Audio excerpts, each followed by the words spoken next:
ever worried that you might be the cool kid? You wear the latest fashions on top of all the trends. Or have you ever worried you were too much in the mainstream, always so generic, more normal than your friends? Well, we've devised a test to put to rest your fears. There's no need to panic if you lend us your ears. Tonight you can't sleep easy after all that you've heard, 'cause if you like the show, then you're probably a nerd. Oh, canon, it's canon, it's all.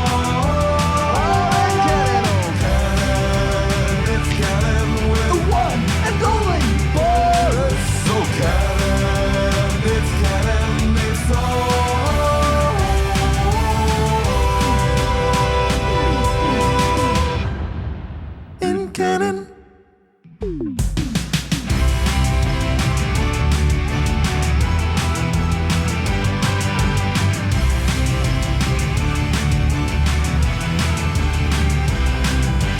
Hello, everyone, and welcome to the latest episode of the It's Canon podcast. It's a new day, it's a new episode here. This is the newest episode for the week of August 3rd, 2020. In this episode, we're going to be talking about all things geek. We're going to be talking about the latest in geek news in terms of movies, TVs, video games, books, toys, anything and everything, and we have a lot to cover this week. And then for part 2, we actually have an awesome episode lined up, as we have a very special guest in Matt Elfring from GameSpot. Going to be great. It's going to be fun. We're going to be talking about the state of geek with him and kind of the brave new world and how people are covering the news of geekdom, especially with conventions and all those things essentially gone. So we have an awesome double show this week. You can wait for part 2 later on Wednesday. As always, we are your hosts. I'm Boris. And then somewhere north of Toronto is Phil. Hey, everybody. How's it going? And also, we have the prodigal son, Tyler. I'm not dead. Yet. Look right. So, how's everything, guys? Well, Phil, I talk to you all the time, so I really don't care. Tyler, how's everything with you? Last week was the weirdest week I've had in a long time. Usually first week of August, I'm in Indianapolis for Gen Con. And cons don't exist anymore. Yeah. And they tried to do an online-only Gen Con. And I think they said they had 40,000 attendees, which is weird. Wow. But, yeah. Well, it'll be interesting to kind of see the number of attendees versus active attendees and how they split them up between people who have just signed up versus people who are actually at these, actual side calls and events and I guess being interactive as opposed to just signing up. Oh, totally. I mean, that's a phenomenon at Gen Con itself too, because there's a bunch of people who show up by for one day and they just go in and they buy. They just go into their dealer hall. Yeah, and they're done. So it's such a weird phenomenon. It's super weird adjusting, and I think that for a lot of people, this is when it really hit them. Like, there's so many businesses that are like, oh, we don't have anything to sell. There's a bunch of artists who are like, I don't make money now. So it's been a weird week. How about y'all? I can imagine. And that's essentially one of the major topics that we want to talk to Matt about later this week. Because it's changing a lot, and I think that even the companies themselves, and I'm talking about the actual production companies or the comic companies, how are they going to use their marketing money, and kind of what the new strategy for marketing is. Are they going to be running their own events? Are they going to be kind of using and other events to make announcements? And kind of, how they're going to build strategies around, not being able to be in person to give these grand announcements and whatnot. So it'll be interesting kind of see what the brave new world holds for us. Yeah, we can already see it, Boris. Sorry to interrupt you. No, go. We can already see it in terms of E3, right? We took an event that was, debatable in its popularity. It's become way more accessible. However, companies have learned through the fact that E3 doesn't exist this year that they're able to still reach their markets, and they're able to self-propel their marketing divisions into people's homes to get that the eyeballs and the attention that it wants. But I think for the con industry personally, it is an interesting question because, I'd for sure sign up, and I have signed up to go to, virtual events, but I don't really attach myself to the con per se. I just attach myself to the event or the guest that I want to get the information, and I go through the hoops that they set up and the donations and whatnot, and, participate in it, do it, and maybe I won't return. Like it's a weird dynamic. Yeah, I actually want to have a quick mini discussion with you two about that. I think that long term the digital only con, and like Phil was saying, the fact that your Sony, your Nintendo, whoever, they don't need conventions. They can just we're gonna do our own YouTube videos. I think that's really bad for customers long term. Agreed. Yeah, in one sense it flattens the distribution. So I get it the same time as everybody else. Yeah. But I'm only getting one side of it. I'm only getting the, what I mean, like the fanboy side of it, if you will, or I can choose to expose myself to whatever. So just take a look at Halo Infinite, right? That announcement comes out and immediately I'm like, ooh, Halo, I got the feels. It's nostalgic, it's fun, it's Halo's back. Oh, I don't need an Xbox Series X. And then there's a whole bunch of ambiguity around that. God. Now I have to go out and try and find it as a fan. But then I start questioning what I'm seeing because I'm like, well, this kind of looks shitty. This kind of, it doesn't look next gen. I'm not going to say shitty. Shitty's harsh. But it doesn't look next gen. And then I'm left with a whole bunch of questions and now backpedaling from Xbox. And it's just a weird marketing strategy that's going to end up confusing a lot of fans, I think, in its attempt to simplify discussion and distribution. Yeah. Right? It's just going to cause more. I'm gonna have to pull the brakes there on that one because I think Microsoft kind of dropped the ball. I think that's the exception to this case where Microsoft really screwed up. They didn't have a clear message. They still don't know what they want to do. In a little bit, we're going to even be talking about the future of Xbox Live and Game Pass and even the rebranding. Are you serious? Microsoft doesn't know the future? Well, what's this, a second console launch in a row where they dropped the ball right on the opening? Well, that's exactly it. Microsoft, I know, believe it or not, a company so amazing. So, because everything works for Microsoft. So clearly, they've mastered the art in not knowing their fan base. And again, what I'm trying to say here is that they dropped the ball. Typically a company wants to control their own message. This is one of the things that have made Apple super successful, is controlling the message from beginning to end, from rumors to the actual launch event to the first experience of someone using one of their products to even what the experience is going to look like 30, 60, 90 days after the customer gets the product. This is why Apple is Apple. They've been able to control the message. And we've just but that's because they control the ecosystem. They control everything. They are image control masters. Yeah. Whereas I think Microsoft have constantly displayed that they want to be that. But I think Microsoft are just consistently missing the mark.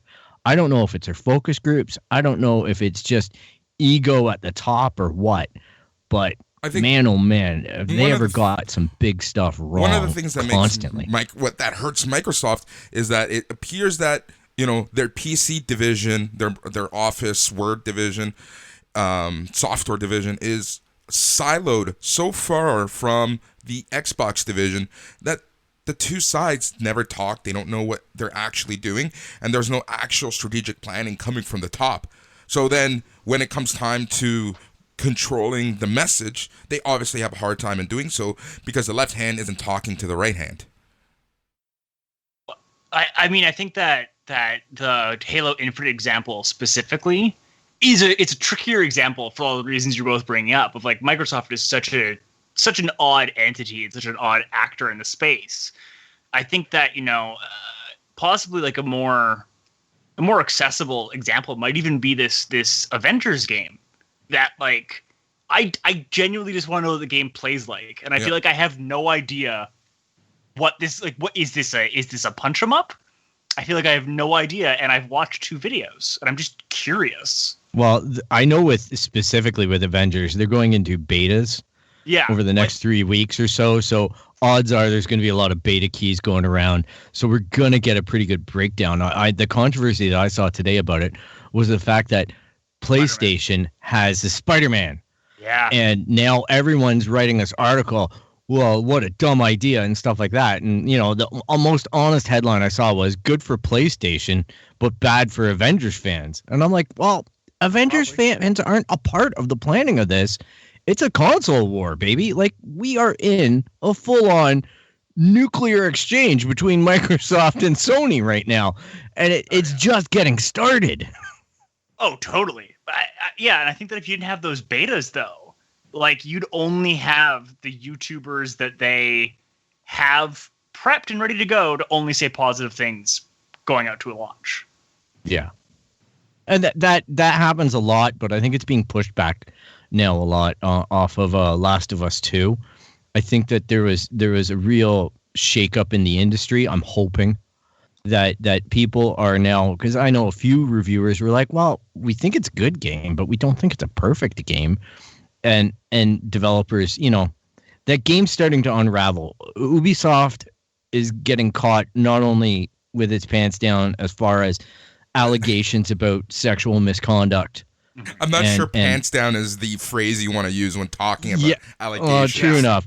It might be insensitive, and I'll admit that, but it's just they're being bad people. They're being bad players when it comes to that end of it. But as well, they've also been really harsh on anyone bringing a differing opinion to their software in the past. That's coming out as well.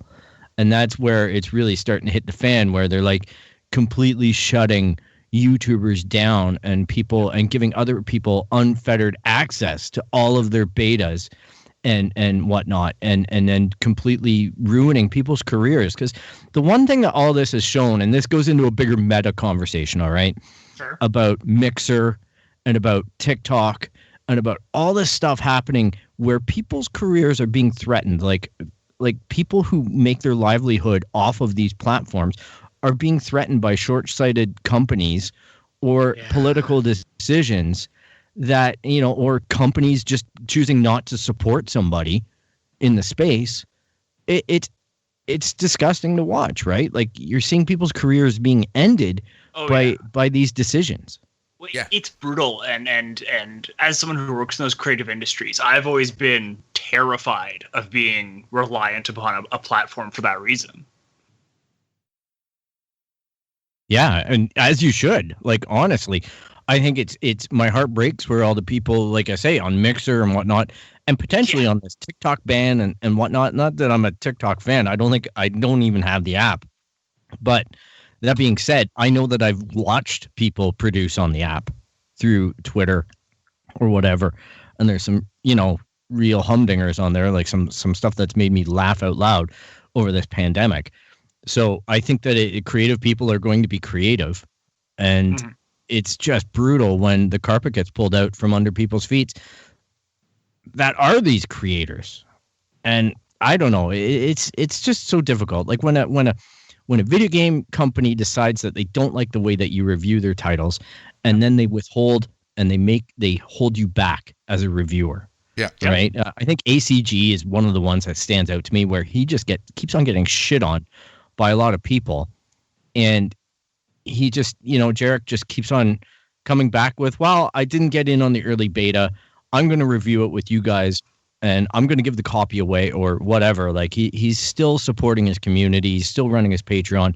He's still doing everything that he can to be the consistent reviewer that he is on video games. And he's one of the ones that I look to know if I'm going to like a game or not.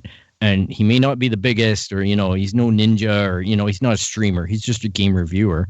Yeah. But it just, I just, my heart does kind of go out to him when I see companies just messing with his livelihood. Well, that's the thing, I think that, the industry in general and the public needs to be a part of this, needs to take a look at reviewers.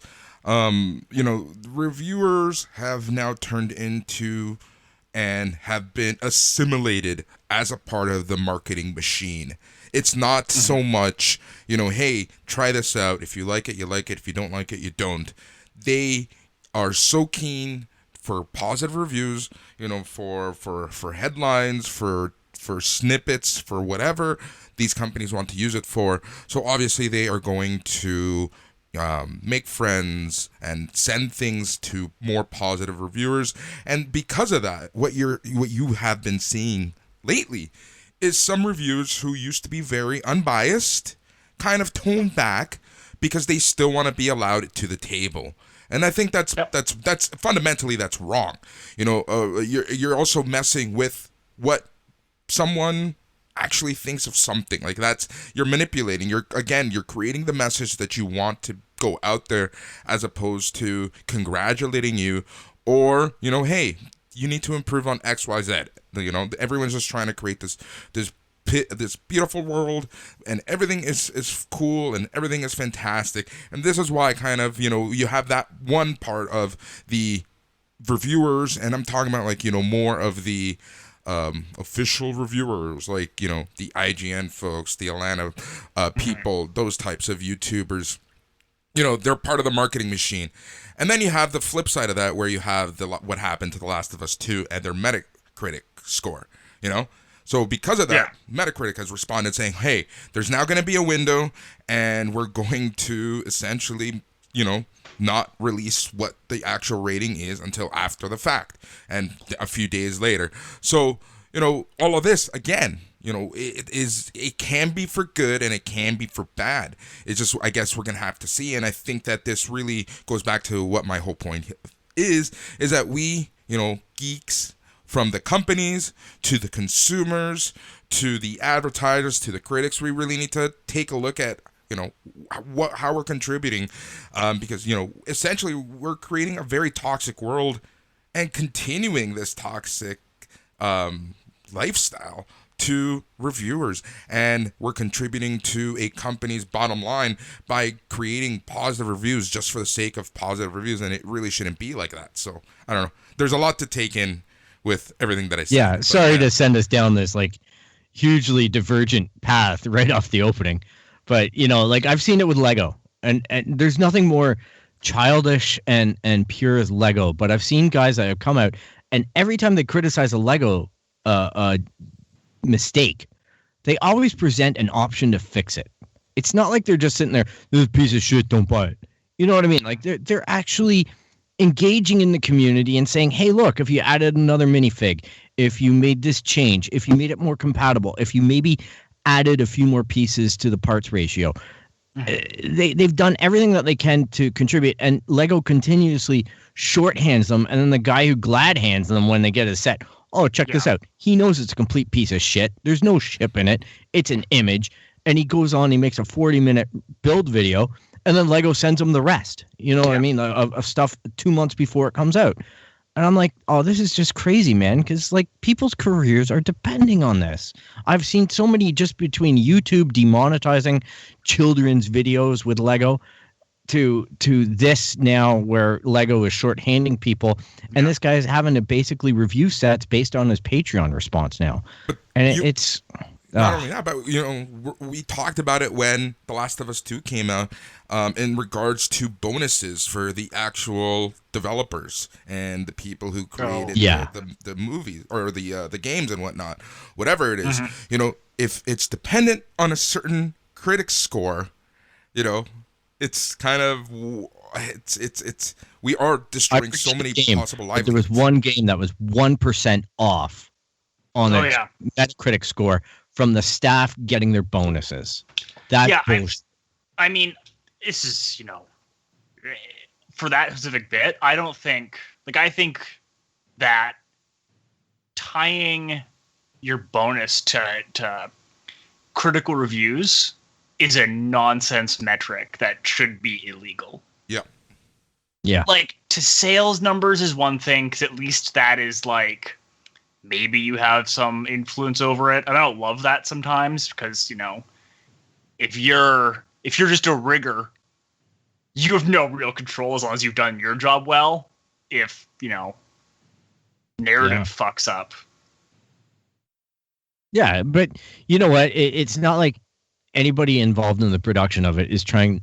They're ultimately not responsible for the outcome. You know what I mean? Like, even rigor, anybody. I don't care who you are. If you're involved in the production, you're following someone's order. That order comes from the top. All right? The bonuses should be at the top. They should just pay their fucking employees. Well, I mean, that's a whole other. That's a whole other like can of game worms. designs. Yeah. Yeah, I know, but at the end of the day, I can't imagine that there's this big convened meeting where everybody sits there and goes, well, I don't think this mechanic's working properly, or like the case has to be super strong. Yeah. It has to be built, has to be brought, or it's independent. You know what I mean? Yeah. Like, where I just can't see it. And then basing it on critical, even sales, I don't know. It's a tough one. It is a tough one. But you Worked know, hard. I think what the point is that we're all trying to get off on right now is the fact that, you know, you have to be careful when you see a review. There are other intentions to a review being overly positive, overly negative, and you know, you have to take all of these reviewers. You know, you're gonna find a reviewer that you're gonna trust.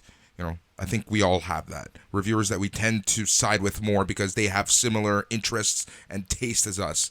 But, you know, you cannot base your personal experience without actually experiencing it. And while I know that reviews sometimes can be important to see if, you know, you're borderline on buying something, I know that will either get you to buy it or not. But you still have to, you know, take into consideration what the source is and, you know, what their intentions could be as they're reviewing something. Final words on this topic, Phil.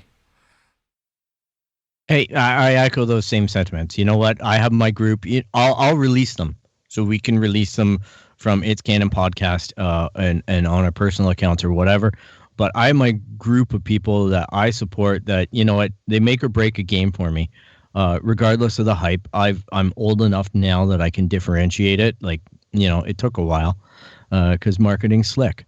But overall, I look to these people, and they might be different people than you look to, and that's okay. Yeah. You know, just be comfortable in finding the voices on the internet that you're cool with listening to. That's what it's all about. So power to the people. Tyler, final words on this topic. You know, short of actually pressuring anyone in the government or actually voting with your dollars, there's not really much an individual can do. I mean, I think that, you know, send your local government person emails or letters if you think that it's an important cause about legitimate marketing and what the rules of marketing should or shouldn't be. And think about where you spend your money. Because if you buy a game full price brand new, you know, they're going to think the marketing is working, even if you think it's loathsome. So, good point. Yep, great point. There you go. So that is our quick rant on reviewers and whatnot, and, you know, kind of what you have to watch out for. So, as I mentioned at the top of the show, Microsoft has rebranded Xbox Game Pass just as Game Pass, dropping the Xbox. And this, of course, is lighting the speculation and the rumors and innuendo as it pertains to Game Pass appearing on all platforms, including Nintendo. What do you guys think? Well, I mean, it's on PC right now. Yep. I mean, you can get. I got it because it's free for the first month right now, and you can get a crazy number of brand new games. Yeah. It's insane. Bill, what do you think of Game Pass possibly being available on all platforms, including other video game platforms? I would say this, in full support of what Tyler has stated about it being on the PC. the fact is that to most developers, I don't think it's a big stretch developing on the PC over to Xbox. I know that there is some manipulation that needs to be done, but overall, the platforms are made to be accessible. However, PlayStation 5 or 4, Nintendo are complete different beasts. They can be tamed. I don't think that there's any hope in hell that we see Nintendo or Sony embracing this, considering how long it took to get crossplay on certain titles. And we're not talking all titles. We're talking certain titles. I think it's just Xbox trying to minimize the console war because they know they're going to get effed on it. They know that the wallop is coming, and it doesn't mean they're out. I'm not being anti-Xbox because there are some strong points with Xbox here. I own one. I don't have the newest. Obviously, no one does. But I'm going to say that Xbox Game Pass is excellent. It's excellent. It's amazing to get games when they're new, and it has a lot of bonuses that are going to make sure that this console survives and maybe thrives. It was once on top. It can return there. You know, the ball is going to be in PlayStation's court, and I think Xbox is guarding its biggest weapon in this war, and that's Game Pass. Tyler, any thoughts there? That's interesting. I get where you're coming from. I agree. Like, I don't think there's any, especially like the Switch. I think there's no way in hell it's ending up on the Switch. Yeah, it just makes no gosh darn sense. I can see Nintendo completely like the executives never like never. I mean, yeah, Nintendo has such a war chest. Nintendo's such a weird case, but I think that the other side of it is like looking at Game Pass is what EA's Origin like always wanted to be and could never deliver on. And you know, I don't think it's worthwhile for us to go into the variety of reasons it couldn't, but I think that you're right. I think they're trying to outflank Sony, and they're trying to be like, look, we're not going to get you all to buy a new console, but we're going to get a lot of you who already have bought Windows 10 to give us $14.99 a month. You wouldn't be giving us otherwise. Yeah. Well, in Canada, $16.99. You'd be giving us that money month over month, and you forget about it. Exactly. They are going to take it, and I don't blame them for it. It's great. Yep. Yeah, I mean, you know, value for money. It's head and shoulders above almost any other option out there. Possibly the Sony Play Old Games option, which I'm brain for what it's called. Yeah. Oh, the PS Now. No, because PS Now and there's PS Play. I know Boris just signed up for this. Yeah, week. I just signed up for PS Now. Yeah, there we go. Yeah. And you know what? Go ahead, Tyler. I was just going to ask, is PlayStation Now the one that lets you like download PS2 games? Yeah. No, and PS4. And up PS4. To PS4 games now. Yeah, I meant all the way back. I was thinking more of like how far back that catalog goes. Game Pass. Game Now. PlayStation Now. You can download PlayStation 2, 3, and 4 games. Yeah. But it's select. It's basically streaming service. They say their requirement is 5 megs a second. You know, I put it to a test, and without actually seeing issues, you can go down as little as 7-8 megs a second without downloading something. If you're downloading anything at the same time, you will start seeing some lag. But overall, this was a PlayStation 3 game, so I'm sure that if I'm trying to play something like the new Doom, that will not be the case. But for my testing and just fooling around with it so far, I've been able to get pretty good streaming from PS Now for as little as 7 megs a second. And downloading the game option, again, every month apparently you're going to be able to download more games. But right now you can only download a select number of titles. But overall, for $12.99 a month, I'm pretty happy with the service. Seeing the library that they have, I've done the quick math. You can probably buy, let's just say that a game that I would be interested in would probably cost $15. considering that the yearly service costs 70 Canadian, for just a few more iterations of that $15, I'll be able to constantly play and download whatever game is on that service. So I think overall it is worth it. However, you have to take into consideration that now I have PlayStation Now and their PlayStation Plus service. So we're looking at about 120 to 130 Canadian a year to get both of their services, which can be an issue because now even within the gaming, you have to look at all of the subscriptions that you're getting yourself into. One thing that did come out over the weekend was that apparently Halo Infinite will be free for multiplayer. And again, the strategy is that you'll be able to play with your friends using Game Pass and whatnot. But this did light a lot of rumor and innuendo as it pertains to the future of Xbox Live. Well, I'm gonna put in Xbox Live is already dead. They're not selling yearly subscriptions anymore. Exactly. You can only get it through Xbox Game Pass on long term. Game Pass in September releases streaming, so I'll be the first to review that. I know that in terms of how well it functions over a modest internet connection at 50 megs, but it shows that Halo Infinite now with that model is going for Fortnite. That's the point, is that they're ending the franchise. This is the rumor mill, guys. They're ending the franchise in terms of produced sequels. All right. So Halo Infinite, when you buy it, essentially is the single player Halo. And the multiplayer Halo is going to be free for all or accessible to all as far as multiplayer access, a la Fortnite, and then propagated by in-game purchases. Well, someone else has this strategy, and that's Call of Duty.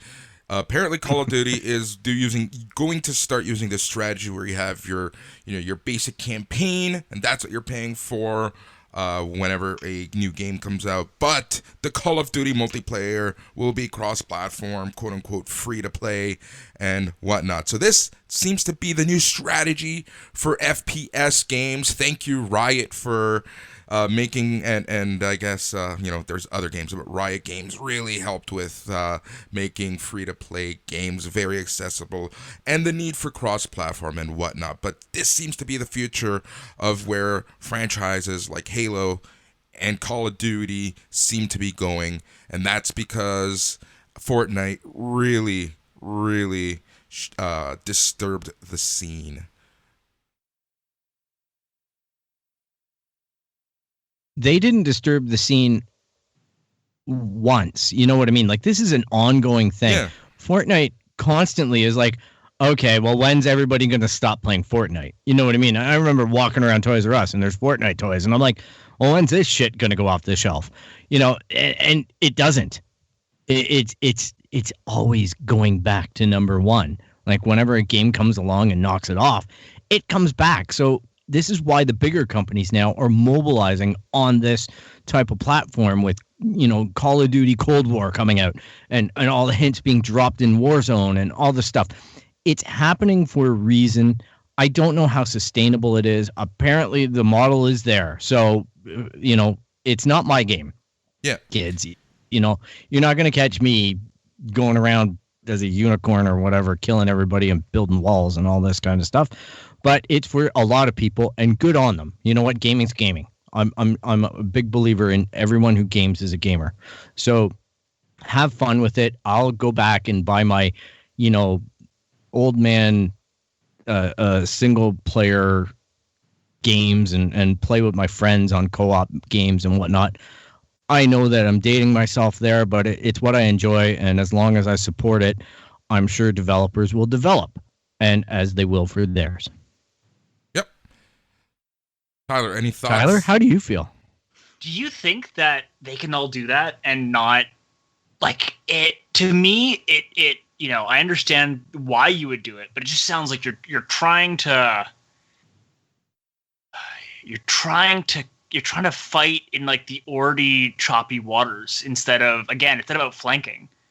Like, if you want to have, like, I mean, Call of Duty free online to play is just such a like, okay. I mean, your audience has been not exactly thrilled with you for a bit now. I don't know.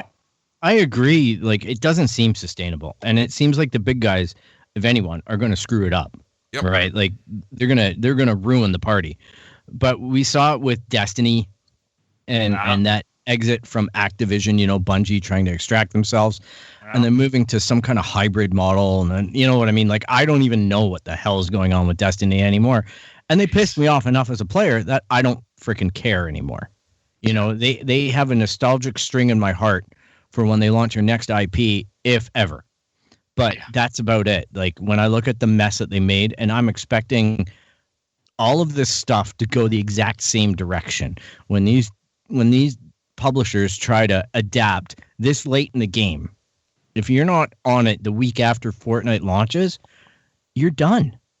Like, that's basically it. Once Epic proves that they can sustain this, that they can distribute a game on this platform for free and do what they need to do to monetize upkeep of the servers and make themselves profitable, you've already lost. You've got to outflank. You're right. And I don't think they are. I think they're trying to compete head to head in some kind of weird way and trick people. Maybe the 5 people like me who aren't playing Fortnite into playing Fortnite, except in Halo. I mean, I think Epic is doing the right thing because they're trying to flank them right now, right?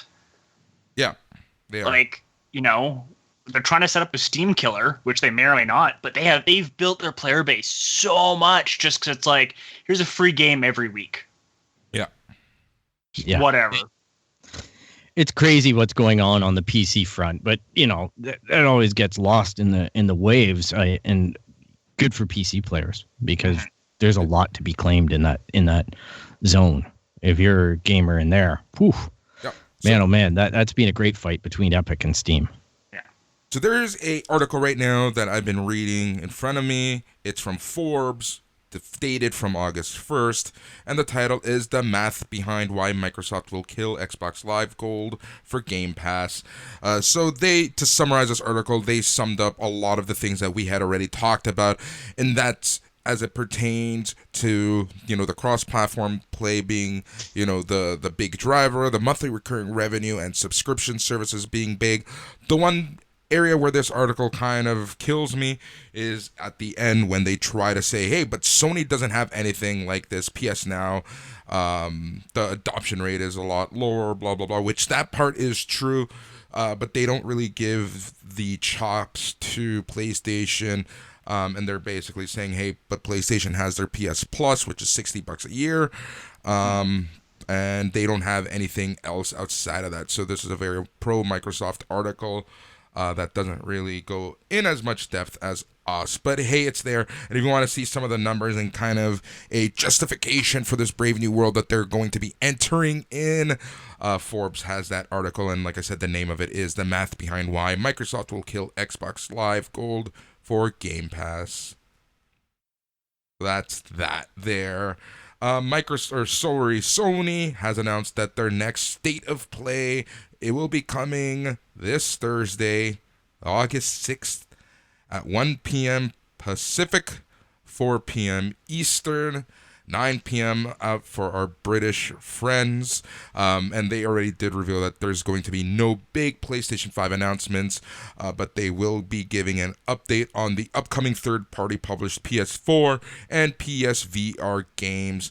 And people keep forgetting that there are still games slated for PS4, and they include Cyberpunk 2077, Marvel's Avengers, Star Wars Squadrons, Watch Dogs Legions, Assassin's Creed Valhalla, and many, many more. I thought we still didn't have a date for Watch Dogs Legion, though. We don't, officially. Yeah. So I can see an announcement coming. Yeah, well, I mean, I think that everyone's read between the lines, and even though we're not getting a PS5 update, we've all kind of deduced when it's coming. Yeah. Yep, pretty much. Yeah, we're just waiting on price. Yeah. Which leaked today via a French website, supposedly, to be £599 for the disc version, 499 euros for the disc-less version. Oh. Just a rumor. Yeah, no, I'm looking at that right now. Hopefully the price is transferred, because how they do the difference between euro and English is all over the place. It basically, from what I've seen in Lego Worlds, it's basically going to be $5.99 American. Yeah. And $4.99 American. So that means, we're going to be looking at $6 or $7.99 Canadian. Wow. Depending on what kind of markups they're looking at. I'm thinking $6.99 and $5.99 Canadian. I'm hoping. So interestingly, I'm looking at that leak that you had, and they're saying that they're saying $3.99, $4.99 American. Interesting. So then that would be 5 and 4 Canadian. Is what I'm historically, because historically, Sony does their American to Euro at par. Very cool. Ooh. Very interesting. I like that. That would be interesting. Yeah, that right there will sway a lot of people to the Sony side, I'm sure. Yeah. But Xbox are just going to undercut that. You with would their think. diskless version that apparently is basically an Xbox One S. Yep. That's just got the better architecture and whatnot. We're looking at that's probably just going to come in at pants down $2.99 or something. And that'd be phenomenal. Yeah, but it's basically just minorly upgrading your Xbox, right? You're not even getting 4K. In some cases, from what I hear about Lockhart, it might be a step backwards. Wow. But it's just to get in at that price point and still get the teraflops, right? Like still get the ability to process and the ability to appease gamers who might not have the cash. Yeah. And then even still possibly looking at undercutting on the disc version, which it's a sexy machine. It is. Like the board cube is really cool. I'm curious to see it and own it at one point. But it's tough, man. The Sony compulsion towards these the corner that they've carved out with these first party games and whatnot, these exclusive deals, is really appealing to me as a gamer, being in the age group that I am and playing the games that I like to play. Yeah. I don't know if that's everybody. I will say that this fight. Sorry, go for Boris. I was just gonna say that I agree with Phil. I'm kind of in the same boat as you. Go ahead, Tyler. I was just gonna be like, the good news is we're all kind of seeing that these two fighting is good for customers.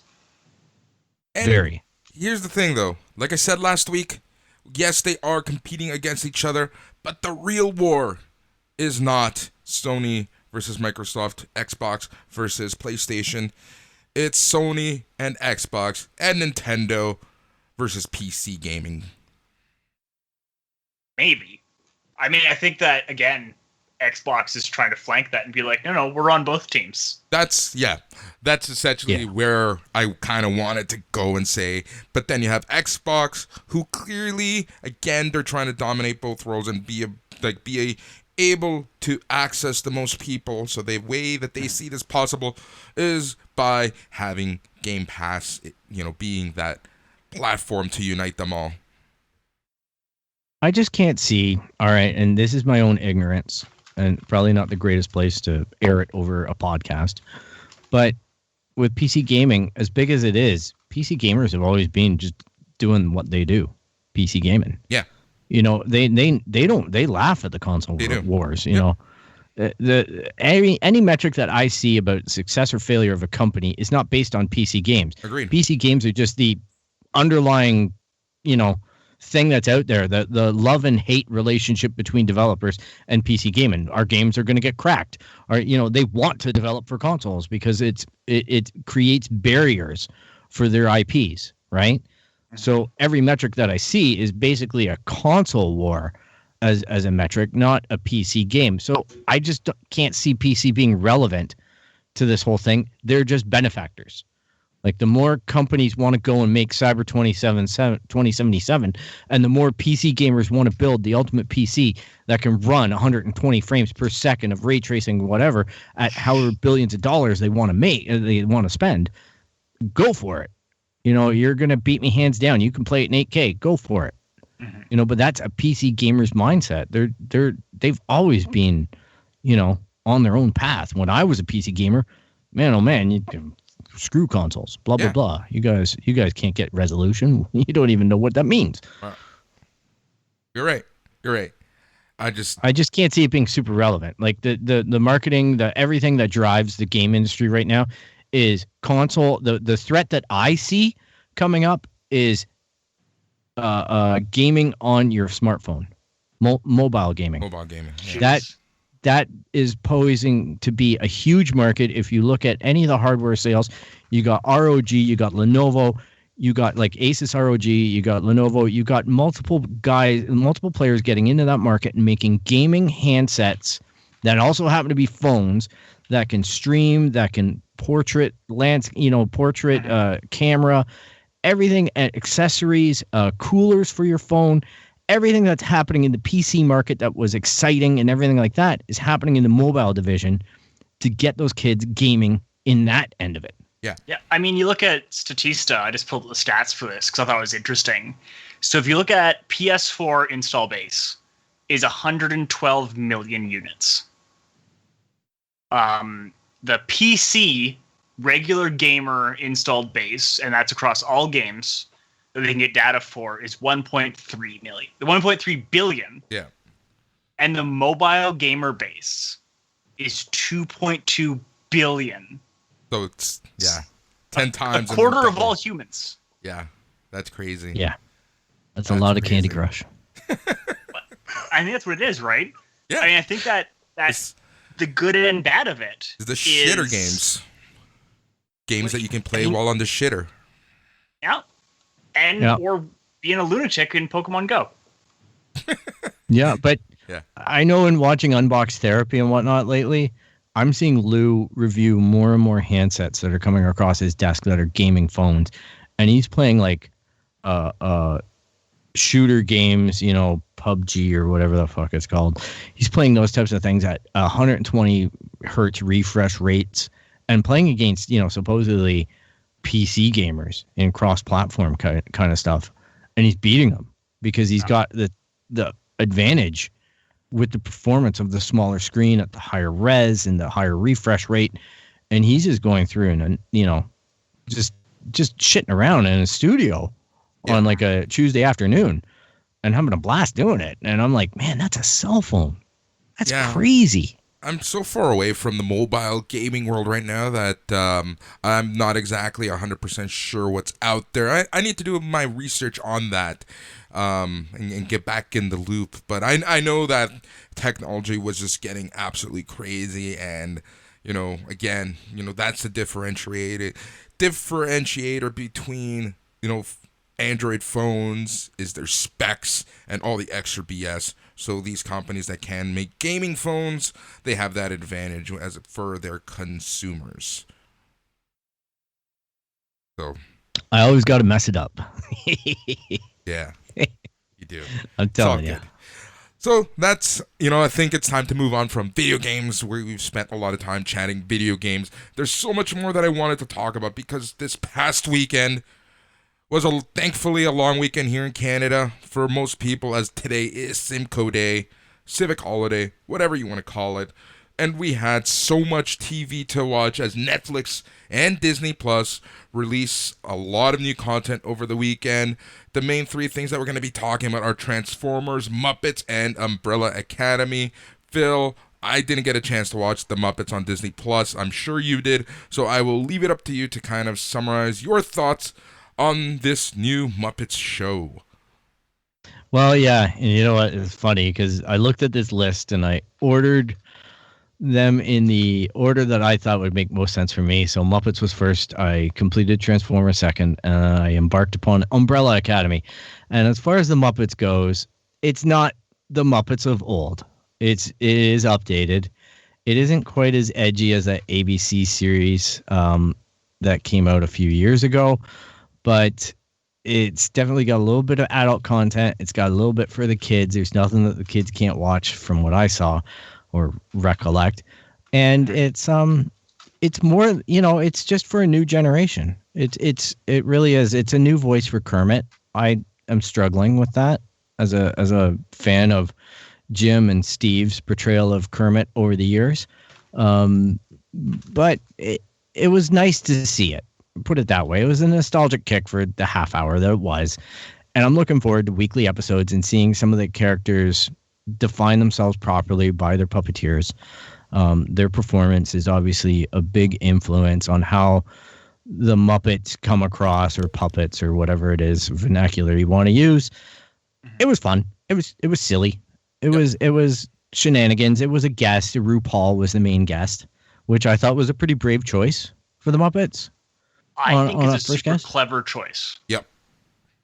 I mean, RuPaul and RuPaul's Drag Race. I don't know how much you know about that scene, but like started doing well.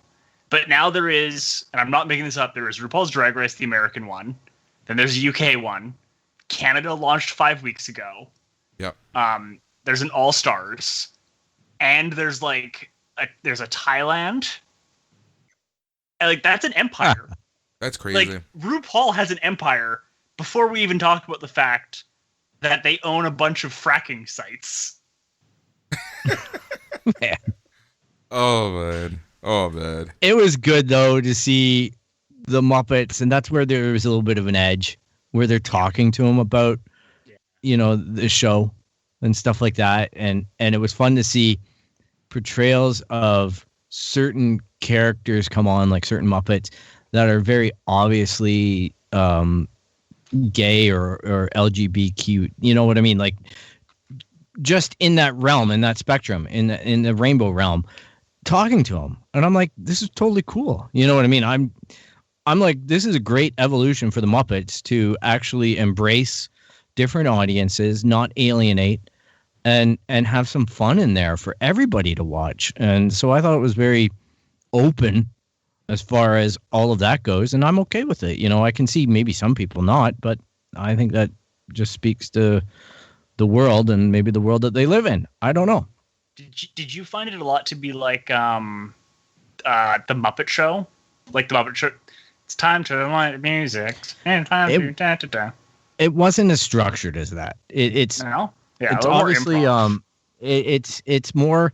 It's supposed to be improv. I don't know how much of it is. Like, honestly, it's hard to improv with Muppets as far as that goes. But it's supposed to be, Muppets Now, unscripted.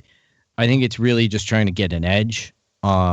It does have guests on the show, which are good.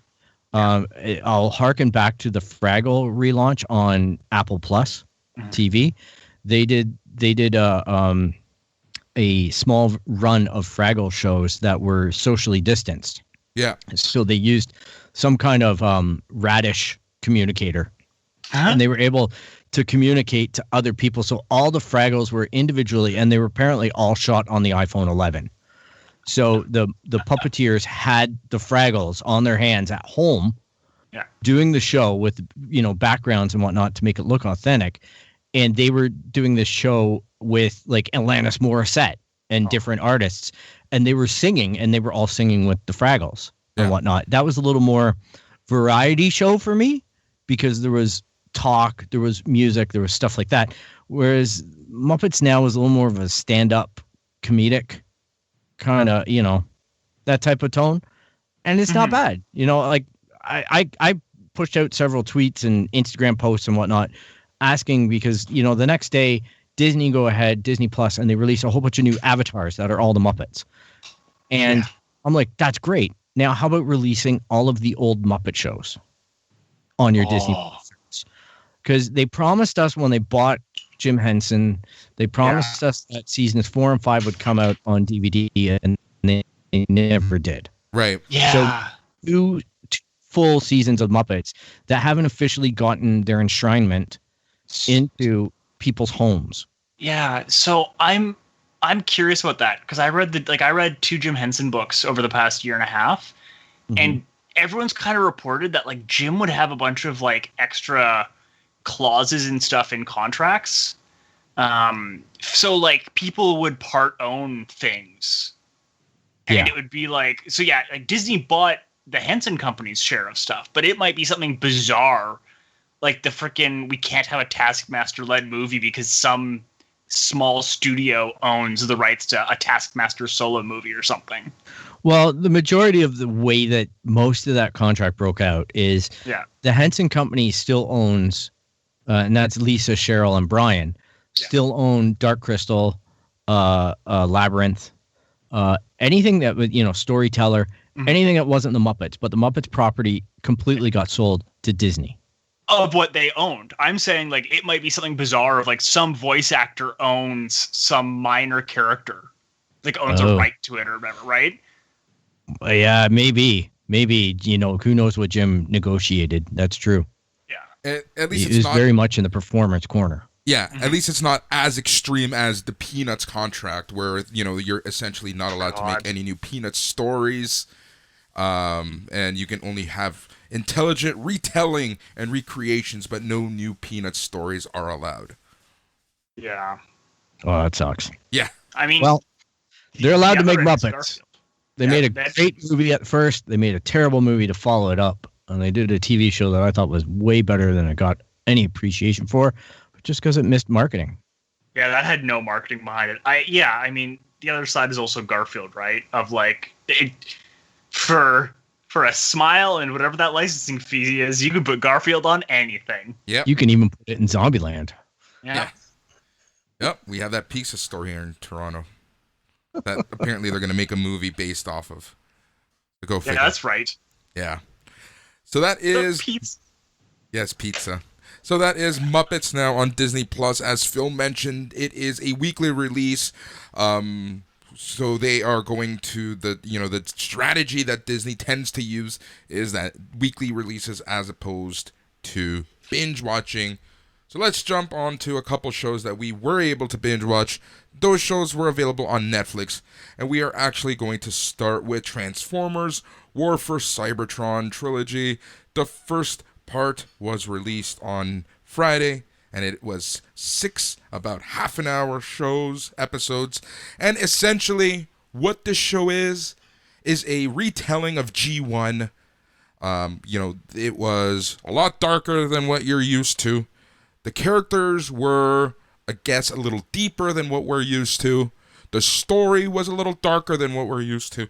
And you have this new dynamic of the war in Cybertron where, Megatron is basically the king of Cybertron and the Autobots are essentially the rebels. And one thing that made me go, and it continues to make me go, and that's the fact that Optimus is such an idiot in this show. It made me laugh. But one thing I absolutely did love was the way that they treated Ultra Magnus, because Ultra Magnus completely ruined the movie for me. But overall, like I said, it's a retelling of G1. I don't want to get into too much spoilers, but I can see this first part essentially taking place on Cybertron, the second part taking place on Earth, and then the third part taking place back on Cybertron. But it's very different. You had to get used to the way that they portrayed some of the characters. Like I said, like Ultra Magnus, like Bumblebee, like Optimus, and being like essentially not listening to any of his generals. But overall, I enjoyed it. It was short, like I mentioned, 6 about 30-minute episodes. So to binge watch it wasn't too hard. And overall, I liked it, and I am intrigued going into the second part, which I'm not sure when that releases, but we'll see. Bill, what are your thoughts? I was underwhelmed. Honestly, it was good in the sense that I'll watch the second part. Yeah. I think that the characters were poorly portrayed. It was nice to see the animation. I thought the stories were dry, drawn out. They could have had a lot more packed in and moved the characters along a lot quicker. They circled around like buzzards on a corpse on a lot of issues. Yeah. But overall, it could have been a lot worse. Yeah. It could have been a complete train wreck. It just happened to be a good afternoon in the mud. Nothing came out clean for me, but it was a little bit of a fun ride. So I'm curious to see where it goes. It was pretty obvious probably about episode 3, where I'm like, okay, I figured this whole series out. Like exactly like you say, they're gonna go back to Earth and they're gonna come back to Cybertron. I get it. I'm a big meh on this one, but I'll continue to support it. Yep. There's a lot of rumors that you're going to have the Beast Wars version of the Transformers making a cross with this Cybertron group. But we'll see kind of what happens. And, we'll see if the Maximals and the Predacons are involved in this series, as they are rumored to be. But I agree with your overall sentiments. Like I said, I did like it. I'm a huge Transformers stan. I love G1. It's one of those nostalgia to the max type shows for me. And while I didn't agree with a lot of the stories, and you are right that it was very slow moving at times. There was essentially one storyline throughout the entire 6 episodes that felt drawn out at times. And yeah, the characters, some of them were a little boring. It was hard to kind of keep track sometimes. The animation for me was nice. I felt that they added a lot of,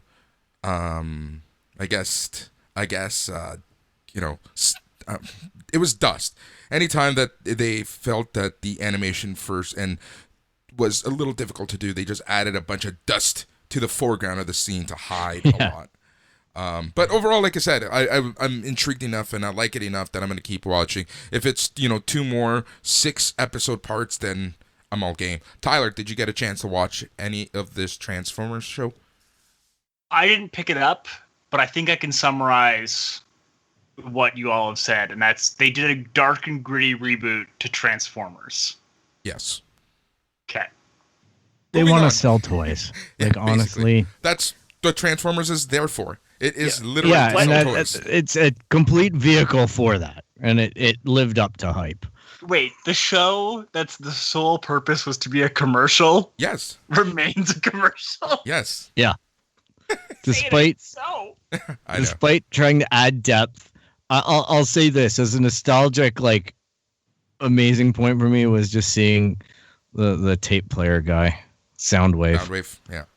Yeah, and seeing the other half of that Soundwave, the failed clone or whatever, was interesting. Like, I'm like, there are some decisions that were made where I'm like, oh, look, a new toy in a different shade of blue. It's funny because we literally had this conversation with Lauren. Yeah, I know, right?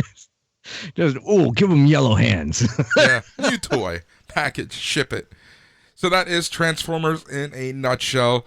Now let's move on to what was the highlight for me this past weekend, and that was Umbrella Academy Season 2 on Netflix. All 10 episodes were released, and I believe I watched this in a total of 12 hours because it was such a good season. And I started late Friday night, and I ended about Saturday afternoon, and I binged through the 10 episodes, and wow.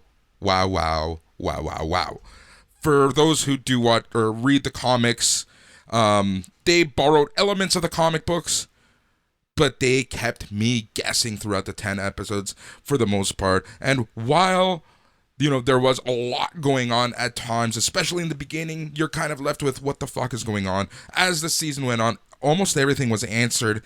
And then once again, boom, beautiful, awesome cliffhanger that opens up so many possibilities and so many different sides. And these guys, just like in the other Netflix show, Dark, they do not listen to Doc Brown as it pertains to time travel. People need to just let stuff happen naturally. Oh my god. Yeah, I mean, talk about a show where you yell at the screen a lot. Yeah. God, I mean, yeah. In comparison to what you're talking about Transformers, half of these characters are idiots. But you're like, oh, I know why you're an idiot. Please stop being an idiot. That's the thing. It's like they, talk about daddy issues all around the group. And my favorite scene in the entire season was when the inevitable meeting did happen of children and father. I just absolutely loved that scene. And I was just dying with how everyone was acting and how powerful their daddy issues were throughout that scene. One thing, and the absolute highlight, aside from story, aside from characters, aside from special effects, aside from even the cinematography, was the soundtrack. That soundtrack was 100% on point, and if they were to release that as a record, I would go out and buy it right away. Oh my God, such a good soundtrack. It'll be a Spotify playlist. Yeah. Yeah, one of the best soundtracks I've in ages. Yep. Every episode had one or two awesome songs. Boris and I were talking last night, and I couldn't help it. Like, I'm 6 episodes in. Yeah. My personal take is the first season was a lot of setup. Yeah. And somewhat painful to watch. It's coming. It's making season 2 that much better. So I'm enjoying season 2 a lot more than season 1. But yeah, the soundtrack reminded me of the soundtrack for Westworld in season 1, where I'm just like playing with it and going, "Holy shit! Wow, this is a great song." You know, they're putting this in there for the characters or for me or whatever the situation is, and I'm loving it, and I'm probably going to discuss it with my friends. So it was kind of harking back to that, because that was the last time I heard a soundtrack actually make me kind of want to listen to it on Spotify. Yeah. Yeah. Like, I keep forgetting. The other thing is, I kept forgetting anytime they show downtown Dallas, that's actually Hamilton. They did such a great job of transforming Hamilton into 60s downtown Dallas. It was so good. It's just like, for a TV show, just transforming a city like that was really, really cool. The other thing that I really liked was some of the cinematography, especially. I'm a sucker for any scene that's one of those, one take type scenes where everything seems to be happening and the camera is just following characters. And they did a few of those awesome scenes, and there were a lot of, I guess, tributes to various things. Like, at one point there was a tribute to Snatch, where even the song was the same as Snatch, and it also did take place in a bare knuckle fighting setting, and it was just like, okay, this is like, your Guy Ritchie tribute. And there were a few of those throughout the entire season, and callbacks to season 1 that were really, really cool, and it was just so well done. I thoroughly enjoyed it, and again, the way that they've set up the possibilities for season 3, I'm super excited. And I will agree with Phil saying that season 2 characters were better, story was better, music really helped. For me, special effects really did, spot on, and I absolutely enjoyed season 2 a lot more than season 1. The budget, and I really loved season 1, but the season 2 budget is so obviously higher. Oh, yeah. Mm-hmm. Oh, yeah. Yeah, it flipped my weekend playlist. Like, honestly, it was my least desired to watch, and it's now, I can't wait to finish it. So, good for them. That's an achievement as far as I'm concerned. And just it's got the quality I expect from a show, and it's going to be hard for other shows to live up to it now. Netflix is up the game. Even the first season with the casting and everything like that, and now to see it come through, like you say, with the budget and everything like that, man, great show. Looking forward to it. I'm glad they did it. And it's funny because, like, every time I saw number 5 and the way that number 5 acts, especially, in the second half of the season, I just kept getting a Damian Wayne type feeling to him. And if anyone could cast him as Damian Wayne right now, do it ASAP. It was just so... yeah. That'd be a good casting.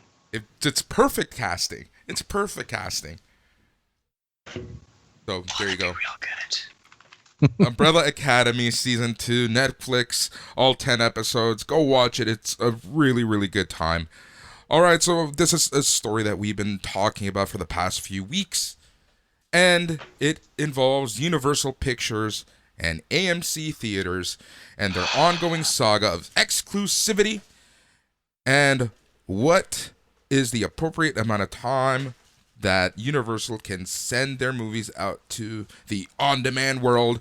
And, last week we were talking about the money and the flip side of all of this, and taking a look at the bottom dollar and the bottom line for the theaters and why they feel they should have the exclusivity. And while I, at the end of the day, I do agree with them, in this brave new world, we are seeing that might not be the best for them. So, they essentially, everyone has to work together in order to get the content out there so that, we're not losing an extraordinary amount of money in the entertainment world because, the theaters are going to be dank and moist for the next little while.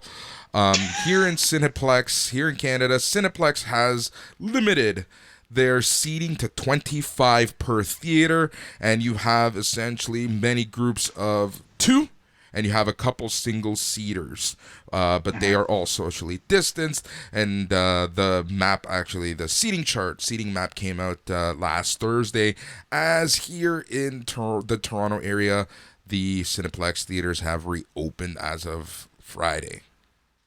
Have you guys, okay, I'm going to ask this, and it's all seriousness, it's going to come across as disgusting, but have you been in a social event or in a movie theater or something like that where someone farts? Yeah. And you smell it, and you realize that judging by the way the girlfriend's hitting the guy, they're like 4 or 5 rows ahead of you, and you're catching the backdraft of that dude's like burrito? Yeah. That's COVID-19. I'm just saying, there's no way I'm going to sit in a freaking dark box to watch a fucking movie that's going to be out in 17 days on my TV. Yep, that's exactly it. So traditionally, movie distributors and cinemas agreed to let a movie run in theaters for 90 days before getting the option to make films available in homes. As reported by the New York Times, the new deal shortens this time to just 17 days, after which films have the option to be distributed via premium video on-demand services. From 90 days, which was already shortened from a few years ago when it was, I believe, 180 days. So we've gone from 90 days to just over 2 weeks, 17 days, 3 weekends. And then it's on Netflix. Then it's on wherever they want it to be. Hey, I'm all right with it. Like, I'm glad that there was some kind of compromise, whether it be something that's temporary or permanent. All right. I think it should be permanent. Honestly, give people the option. I was talking with somebody today in my family about the fact that, let's say, remember how we all used to sit around and say, back in the before days, we say that now, but we go, back then, we used to talk about this pandemic. In the early pandemic days, we used to say, okay, this is the new normal, but it's not going to be the new normal because we're going back to normal. I don't think that there's much chance of me ever going back to normal.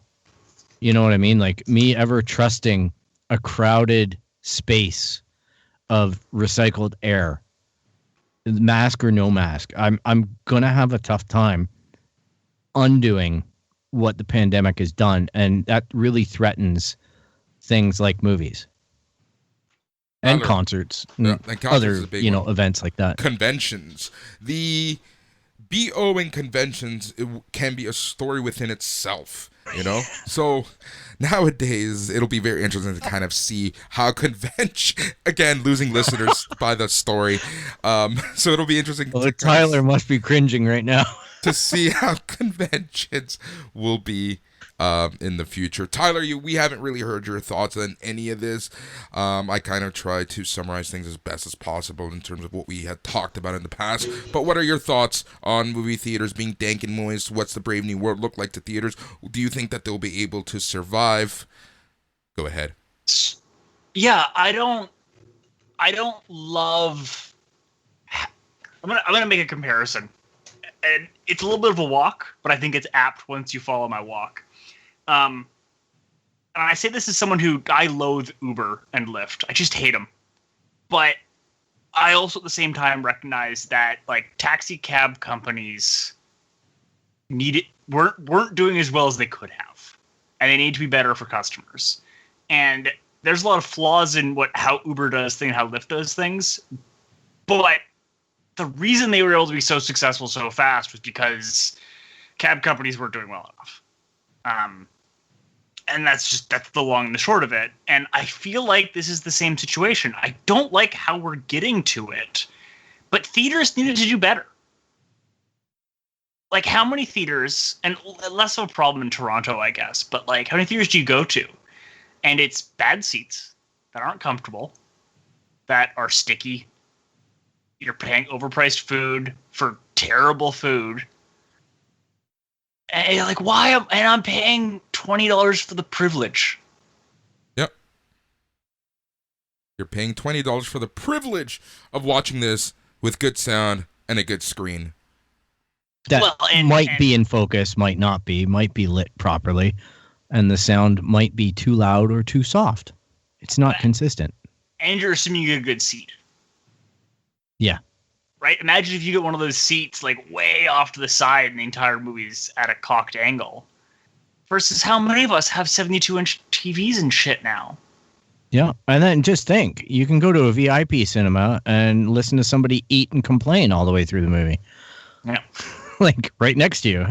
These wings aren't hot. They said the wings were going to be hot. I'm going to chew with my mouth open. Oh, I'm trying to watch a movie. I'm sorry. Am I interrupting your $20 dinner here? Like, geez. Tell us how you really think, Phil.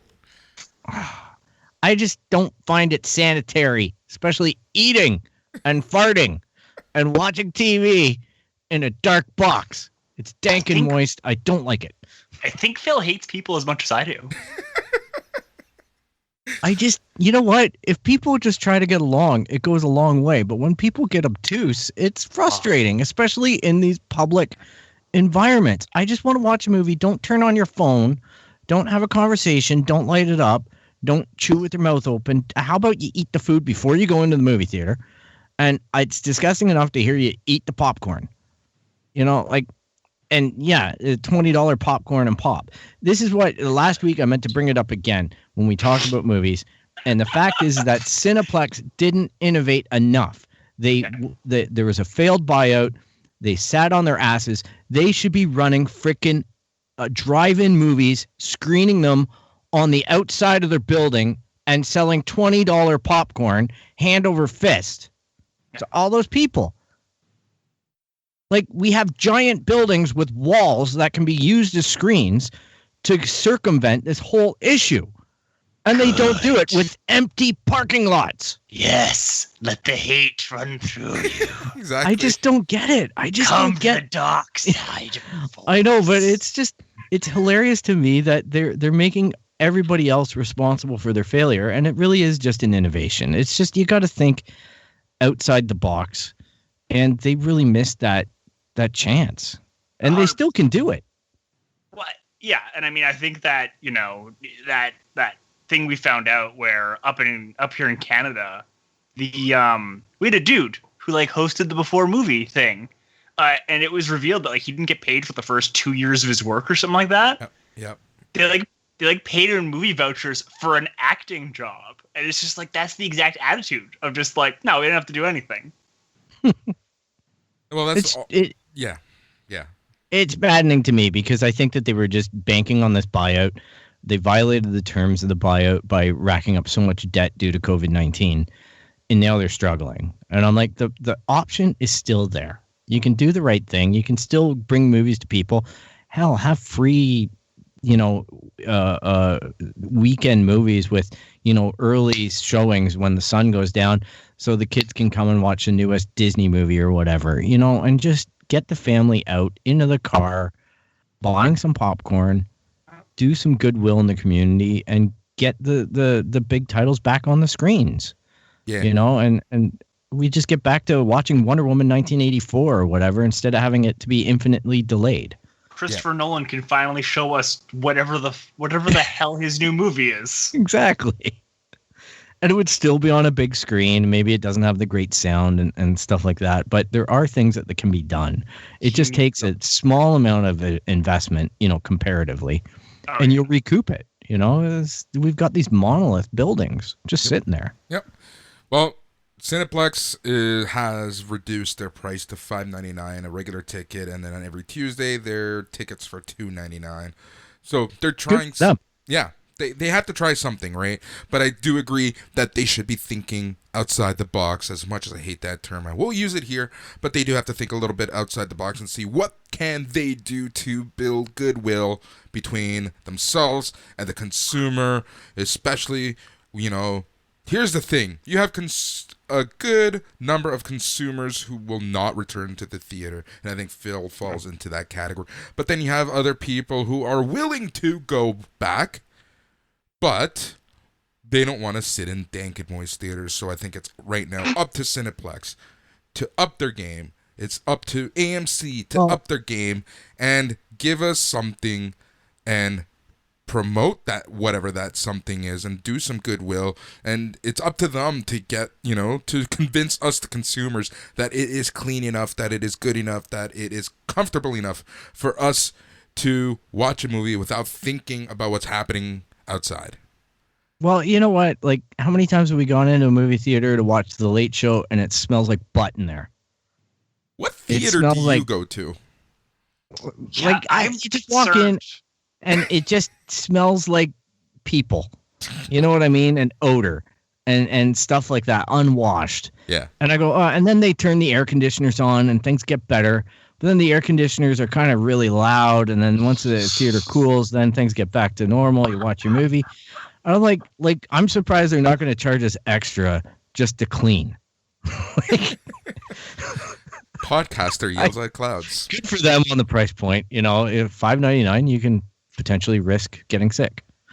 But you'll see the new Christopher Nolan movie. He needs you to see it. He's going crazy. I'm still convinced it's Inception 2. But I don't even care. Such a weird. I don't know why, but I'm fascinated by the new Tenet movie. Because first of all, that's a terrible name for a movie. It's just a bad name for a movie. Yeah. Everyone's like someone who lives in a building, and you're like, no, like the number 10 with E.T. at the end. Why? And it's like, it's on the back of every DC comic now. Yeah. Yeah. It's crazy. Yep. It's good. I don't know. He makes good stuff sometimes. Most of the time. He does, and that's why I'm fascinated. Is I'm like, is this him? Is this his Icarus moment? Is this Waterworld? This is him just trolling the entire world. Don't worry. It's him just trolling the entire world. Kevin Costner in Tenet. Oh, Lord. So that is... We didn't think it was around, but we found the rock. Oh, God. So that is theaters and the Brave New World and on-demand services.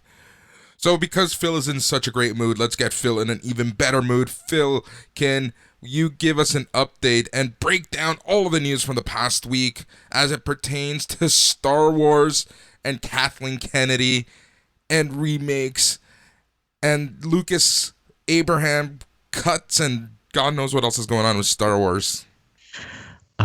Everybody, take a breath. Shit is fucked. I'm just going to say, this is all rumor, all right? So there's a lot of stuff going on. There are a lot of rumors flying around. There's two major chains of thought. Like, Disney CPO Bob Chapek is apparently not happy with Star Wars, all right? So a guy walks in, he does an evaluation, he sees what Marvel's done, and then he flips over to Star Wars and he goes, what the heck happened? So now he's apparently told Kathleen that she is to stand down on the creative side. Again, rumor. All right. Kathleen's gone into full standoffish mode. She's recruiting to make an all-female production company. Not sure if that's going to be under Disney or not. But basically, Disney have told her that her contract will not be extended past 2021. So this next year will be apparently the end of Kathleen Kennedy's reign over Star Wars. The people that are rumored to be lining up for her job are Jon Favreau and obviously Dave Filoni. However, the thinking is that the job's going to go to somebody else. Like it's just going to go to a neutral third-party company. Let the creatives be creative. So Jon Favreau is now reportedly working on restoring the 4-hour original cut of The Rise of Skywalker, which is called the JJ cut or the Lucas cut. I've heard a little bit about some of the scenes and the way the movie was intended to end. I know that we talked about that guy, Matt Smith, in the last episode. Apparently, Matt Smith is going to be some kind of acolyte. He's going to become the body of Palpatine, and apparently it's a pretty kick-ass fight between him, Kylo, and Rey in the end. I don't buy it. I heard about it, and I thought it was cheesy, but apparently George Lucas was consulted on this, and it was the way he wanted to end Return of the Jedi. It's just a mess in there. Now, there's another rumor that's coming out that holds equal weight. That is that Disney are going to completely retcon the 3 movies by using the Veil of the Force, which was introduced in Rebels by Dave Filoni. I think they're all cheap outs. They should just leave the thing alone. And there's also rumors as well. The Last Jedi, there's a bunch of unused shots or something like that, or even possibly reshooting the idea of giving Luke a better ending than what he got in The Last Jedi, because that's a big bone of contention with fans. So, and it even gets worse. Like, the Rise of Skywalker ending involves Force ghosts of Anakin and Obi-Wan coming to beat the Emperor. Yeah, this sounds better. Oh, this sounds so much better than what we got. Oh, I'm just telling you, like, I don't know that there's you can't put the lid back on this. It's out there, and you know what? Go make a new trilogy. Or do what I think is the better interim solution and make The Mandalorian, which is kicking butt, make like a couple of weird TV shows in the Star Wars universe. Yeah. And just give it some time to like settle. Yeah, and they have pushed out, because of the pandemic and everything, they pushed out the 2023 guidelines even further on the movie stuff. So they are empowering, we have a new Obi-Wan Kenobi show that's in the works with Ewan McGregor. We have The Mandalorian season 2 and season 3 as being greenlit. Yeah. And we also have in season 2 of The Mandalorian, apparently they're going to introduce Ahsoka, and she's getting her own series on Disney Plus, live action. Rosario Dawson, isn't it? Yeah, I believe so.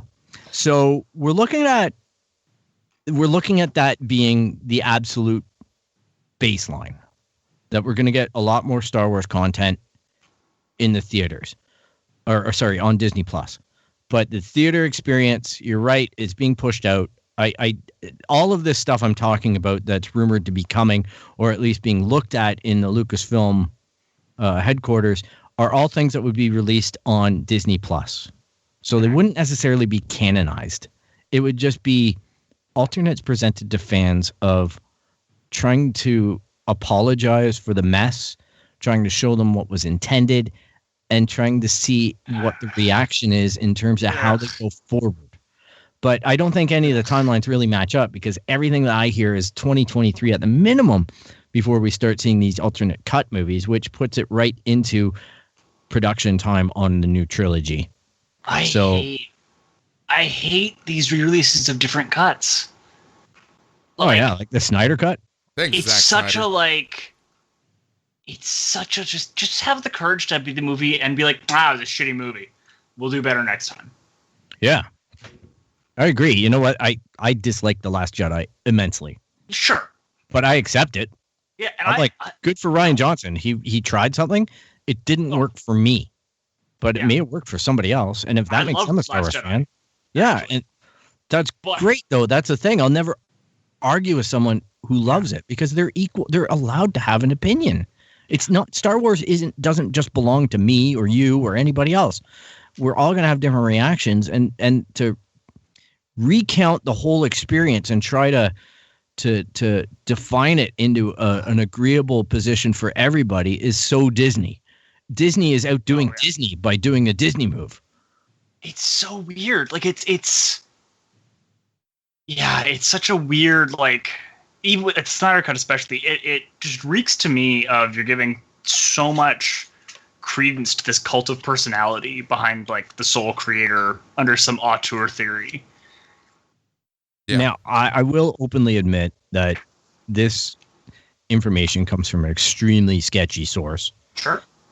There's all kinds of attempts to legitimize it in terms of off of Reddit and different people who have leaked stuff correctly in the past. But I think it's a lot of, hand grenades and bathtubs. I just don't think that I don't believe that. I can't see that Jon Favreau is going through seriously and recutting an extra 2 hours into, an already disappointing movie. Like, it would require so many recuts. And I mean, the other side of it for me is also like, do we really think that like this weird what is and isn't canon is gonna be good in the long term? It's going to give us lots to talk about. Yeah, that's true. I know. I was trying to explain the Marvel universe to my dad last night, and I'm like, God. and this is what I talk about on the show. Yeah. So, And then Agents of S.H.I.E.L.D. decide to blow up their entire timeline, and then they've added a lot more complexity to it. So go figure. But you know what? Where there is smoke, there is fire, and I know that there have been a lot of rumors about Kathleen Kennedy and her future with the Star Wars brand. So I think that we're going to see changes.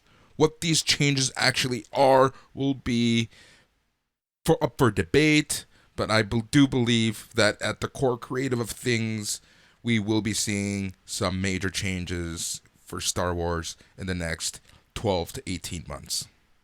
the one thing that stood out to me upon all the reviewing that I've done is the fact that Star Wars has completely collapsed under Kathleen. That is a boardroom fact. The marketing, the toy sales, the experience, not only because of the pandemic, but we already knew that the Star Wars experience at Disneyland and whatnot, Disney World, was under attended. It was already struggling to get people in there. So, they blamed it on the price increase, all this kind of stuff.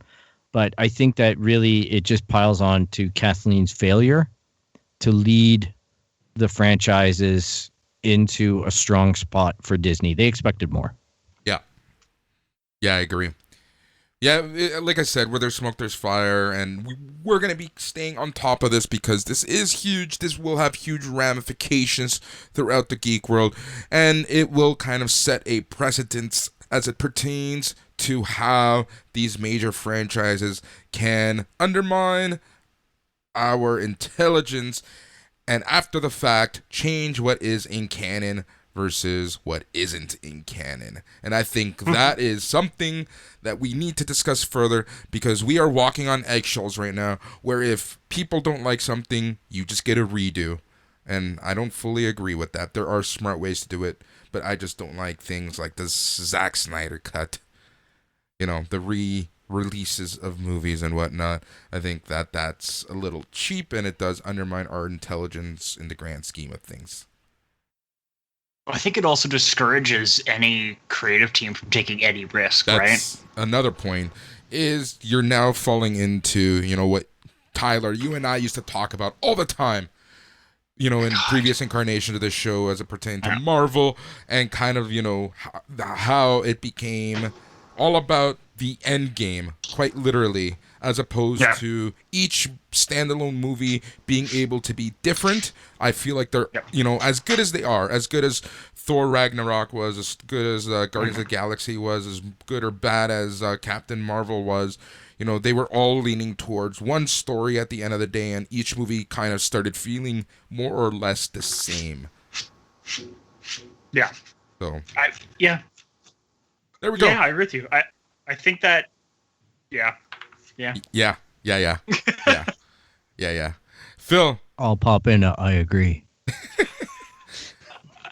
Phil, why don't you give our listeners an update on where the fuck you are with that fucking game, Animal Crossing? Oh, gosh. Well, apparently I read this week that people are burning out on the game. I totally get it. But this week brought about the new month of August.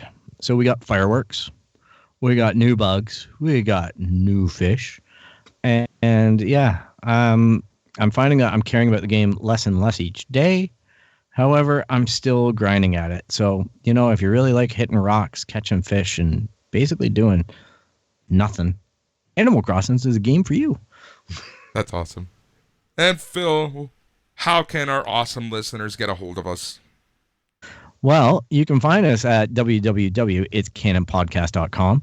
You can also find us on Instagram, Twitter, Facebook at It's Canon Podcast. Email us at show@itscanonpodcast.com and subscribe via Apple Podcasts, Spotify, Stitcher, Google Play, really anywhere that you basically find podcasts, we're there. So if you find us, please give us a listen. If you like what you hear so far, make sure to click subscribe and give us a review. And there you have it. That is part 1 of this week's episode of the It's Canon Podcast, where we gave you all of the newest news in the world of TV, comics, video games, books, toys, and everything. And Phil, Tyler, do you know what the best part of it all is? Apparently I heard it's in canon. That's right, it's all in canon. So we are Boris, we are Phil, we are Tyler, we are the It's Canon Podcast, and we want to thank you so much. And stay tuned, because later on this week, on Wednesday, we have Matt Elfring coming to join us, and we will be talking about all things geek, and it will be a State of the Geek Union. Thank you so much. Goodbye.